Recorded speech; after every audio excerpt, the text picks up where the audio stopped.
Solasta II does an excellent job of capturing the Dungeons & Dragons experience. And it even has a good narrative reason for your ability to make custom characters, because you play as the Colwell family, 4 orphans, who of course will be different from each other by the fact that they're all adopted. And this means you don't even have to meet in a tavern to get things started. And they very quickly find themselves on the continent of Neokos, doing odd jobs, helping people, trying to find their lost sister, and of course completing a divine quest, perfectly normal adventure stuff.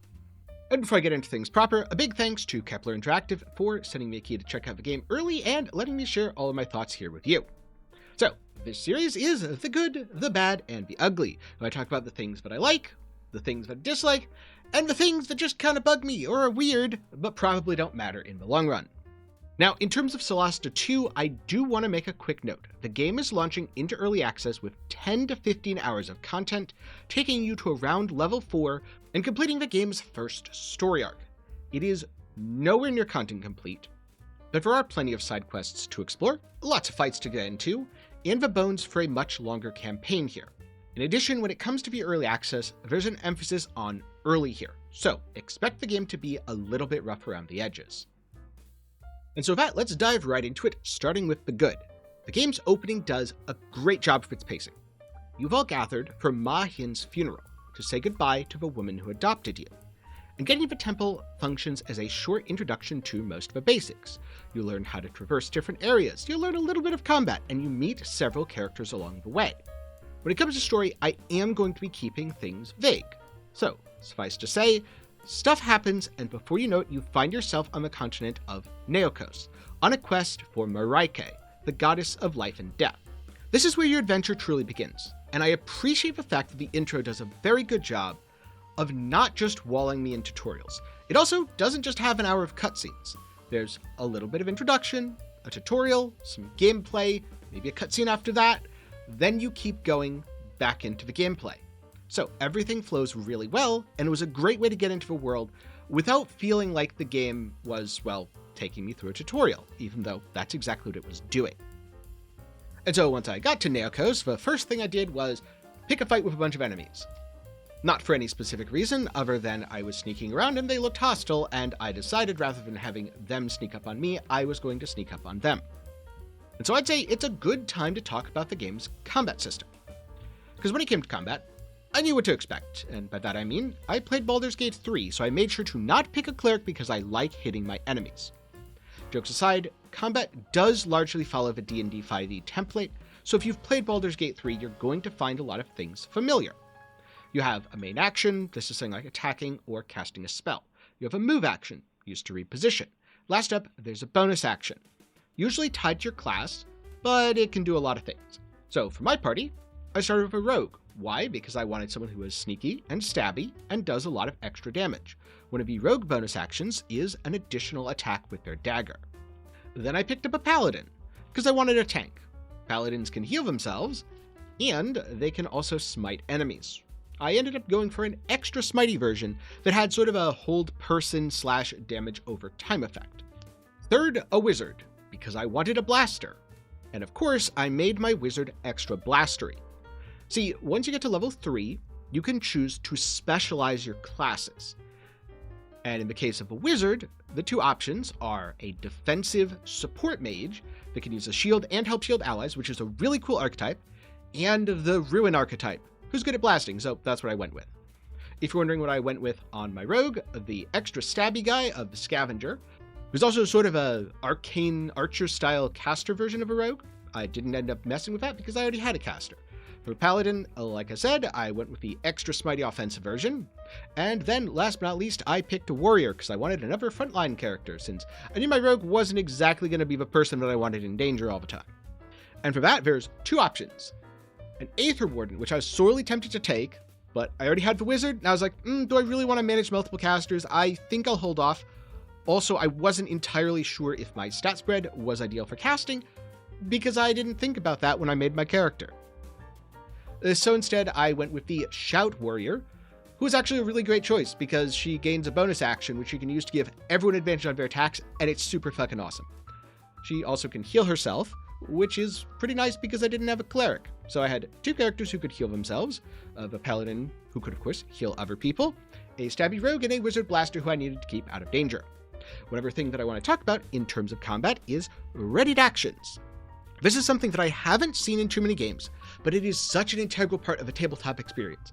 Right now, the way it works in Solasta II, you ready an action. When an enemy comes into range, that action fires. I did not end up using it quite as much as I expected I would, mostly because I'm not used to having it, so a lot of the time I forgot it and wasted my move action on a dash. Don't do that. Instead, ready the action, wait for the enemies to come to you, because when you remember to use it, it is great, especially on ranged casters. But maybe more about that later. Also, let me know down in the comments below if you want to see more of my thoughts on combat in Solasta II. I might make another video for the game, might talk about combat and a few other things. So let me know about that, and get subscribed so you don't miss it. Something else Solasta II does, which I think was in the original Solasta, which I admit I have not played, but is very distinctly different from many other D&D style games that I have played, is the exploration and the camping. After you exit a zone, you enter a map where you can freely explore the continent, or at least mostly freely. There are some edges. And you have to put your trust in the invisible DM as they endlessly roll D100s to generate random encounters. For example, at one point, I was exploring and I came across a kobold trap. And by that I mean the kobold had been ambushing other passers-by. So I decided to ambush the ambushers, turn the tables on them, and take them out real quick. It was a smashing success, and I even got some nice loot. Basically, there's a ton of markers on the map, but I never felt like I had to do them. It wasn't about checking off the markers. It's like, hey, there are adventures over here if you want to go poke stuff, but if you just want to follow the main story, then you can absolutely do that. One thing I did miss about these mini adventures is voice acting. The events have a great description that's written out in text, but it isn't fully voiced, and the voice acting is one of the game's strongest points, because both main quests and side quests are fully voiced. And for example, after reaching the city of Kair Mar, I was introduced to Esseril Silverstar, an elf who is exactly as smarmy as you would expect with a name like that. And here's an example of a conversation I had with him and a side quest that came out of it. Ha! So we meet again. And this time you don't look like you've been wading through sewers. Ah, some of the best times of my life leaving those sewers behind. Indeed. But let's not waste time with idle gossip. I mean, the city needs your help. Yeah, the side quest is inspect the ship, which is exactly what I did. And I tried to strike a balance here, because while the game doesn't quite let you do anything, i.e. I couldn't go full murder hobo in the middle of a city, there are still plenty of options to wake up and choose violence or pursue something more diplomatic. In this case, it was pretty clear that Silverstar wanted me to take all of the cargo and call it contraband and then just donate it to the city. But the captain very much does not want me to do that. So I decided to pocket a bit of a cargo and leave most of it, as I was trying to stay in Silverstar's good graces while also not making the captain too angry. I think I did a decent job of that, all things told. But it's little touches like that did make the game feel very D&D. So next up, I want to talk about the bad, which, to be fair, I expect all of these things to be addressed during the early access. This is just stuff that bugged me with my experience so far. The first and most common of which was that resting is gimmicky. The game offers you 2 rest options, which are ways to heal your characters and recover resources. Short rests, which restore some resources and offer limited healing, but can be done anywhere, at any time, when you're not in danger, or at the very least, when the game thinks you're not in danger, and long rests, which require a campfire and some extra resources.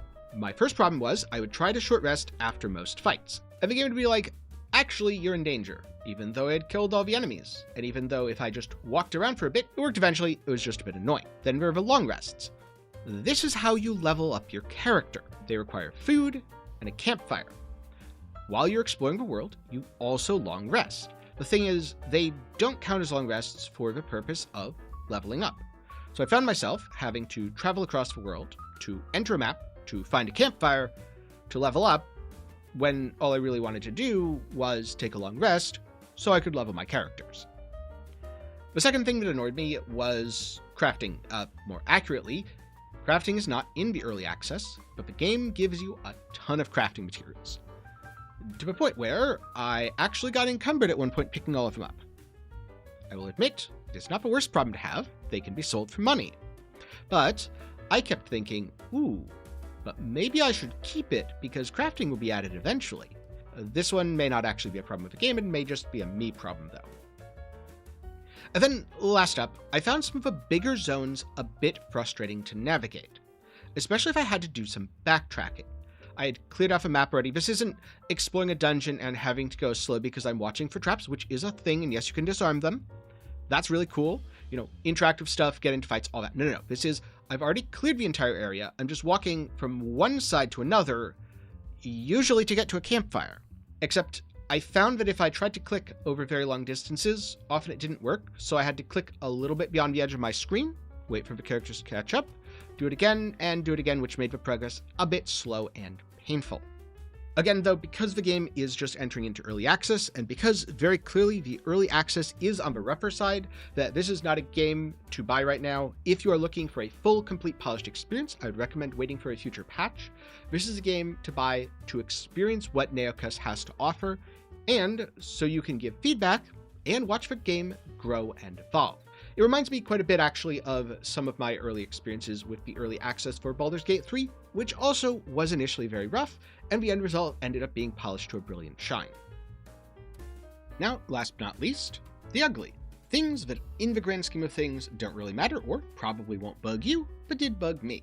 The first of which is, when it comes to character creation, there's no origin stories, i.e., there are no canonical characters for the four Colwells. The reason this bugs me is because each of them sort of fit into archetypes anyway, and their personalities are determined by those archetypes.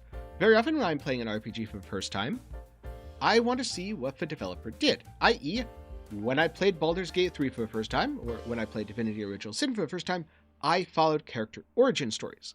Then, if I'm replaying it, that's when I expand out into more custom characters. So it felt a little bit weird here, starting out with custom characters. That said, that's probably just a me thing that doesn't bother most people, especially since all of the NPCs have interesting stories, the voice acting's great, and it's quite easy to feel like you're a part of a world, since the character archetypes do a decent job of splitting the difference between a completely custom character that therefore cannot have a personality, and a fully defined character that is part of a world but can only be played in a specific way. Now for the second thing, I want to talk about a bug that I encountered. I think there's a high chance that by the time you're playing the game, this bug will have been fixed, but I wanted to mention it because if you do run into it, it can be a little confusing, and the solution to it is very simple. Just save your game, log out, log back in, and the bug will go away. So, what happens? Well, at one point when I was exploring the Old Harbor, doing the quest, I couldn't quite figure out what the game wanted from me. I'd found some footprints, and when I found them, my character made a check. They failed the check. So I thought, okay, my character has failed the check. There's nothing else I can do with those footprints. And then I spent a while walking in circles around the town and walking in circles more and looking around. I could not find what the game wanted from me. Which, as it turns out, what the game wanted was for me to interact with those footprints. But the bug is sometimes the ability to interact with stuff just disappears. If you ever get to a point where you cannot tell what the game wants because it gave you a clear clue but you can't interact with it in any way, save the game, log out, log in, should fix it no problem. There are, of course, other puzzles in the game that do not require you to directly interact with objects, in which case you might have to use your brain a little bit because the game does not hold your hand, which is definitely something that I like. Though I don't want to talk about too much of the specifics on that because I feel like it would spoil some of the puzzles and they're really cool, so you should discover them for yourself. So that about wraps up my thoughts for the good, the bad, and the ugly of the Solasta II Early Access. Now, a little bit more information. The game is releasing on March 12th of 2026. The developer has not given a time frame as to how long it's going to be in early access, but as it's on the rougher side, I would expect at least a year just based on my experience with other titles. Over the early access period, they plan to add online co-op with multiplayer that's not available for the launch. It will be in the future. More playable classes, more playable ancestries, additional locations, monsters, and quests. In other words, expanding out the story. The game launches with 6 classes, each of which have 2 subclasses. And you can already make a pretty darn well-balanced party, especially with the subclasses that change character archetypes, i.e. a caster-fighter or a caster-rogue. For the current early access content, your maximum level is 4. You pick a subclass at 3, so you do get to try those out. But for 1.0, the goal is to increase the level cap all the way up to 10. And this wasn't something they listed on the early access page, but hopefully add crafting, because there's a lot of materials that need to be used for that. After it was announced during the Game Awards, I tried the demo for Solasta II. And at least as of when I'm recording this video, the demo is still available if you want to give it a shot for yourself. I don't know if it's going to stay up after the early access launch. That said, it is completely different content. You play a different adventure, so even if you buy the early access, if the demo stays up, I recommend checking it out to see more of the world. Now, one thing that stood out to me after playing the demo, that has continued throughout the early access, is how different Solasta II is in its approach to capturing D&D from Baldur's Gate 3. Baldur's Gate 3 really leans into the DM and narrative aspect, but Solasta II leans into the adventuring. It's not as much about someone is telling you a story and you are playing through that, it's about you are going on an adventure. You have the whole continent of Neokos to explore, and you're going to find a lot of cool stuff along the way. I also found it was very easy to put my trust in the game, i.e., there was a good chance that if I could access an area, it probably wasn't going to be too dangerous. In one case, I got into a boss fight that completely got me destroyed. So, keep a couple of backup saves a little back just in case. For the most part, though, the game did a really good job of letting me explore, letting me take risks, but keeping those risks in the manageable and approachable, even when sometimes the odds looked stacked against me when the fight started. And so, despite the rough edges, I had a really great time with the early access for Solasta II. Big thanks again to Kepler and Technical Adventures for sending me a key. But with that said, I'm curious, if you have played the demo, what are your thoughts on Solasta II so far? If you played Solasta 1, please let me know if a lot of the things that I've talked about, especially the adventuring, is similar to the original, or if this is a departure. I have not played Solasta 1 at all, though I am kind of curious about it. I might actually check it out while I wait for Solasta 2 to hit 1.0. So if you want to see my thoughts on Solasta 1 or anything else that I end up covering, do be sure to get subscribed. Also, if you want to see my thoughts on other games, check out my Good, Bad, and the Ugly for Slay the Spire 2, a game I absolutely loved, Nevergrave, a game I bounced off of, and Neo 3, a game that I felt a little bit more mixed about. Those will all be up in the card and down below. For now, thank you very much for watching to the end. I'm glad you've enjoyed. Be sure to leave a like because it helps out the YouTube algorithm. And with that, I'll see you in my next one.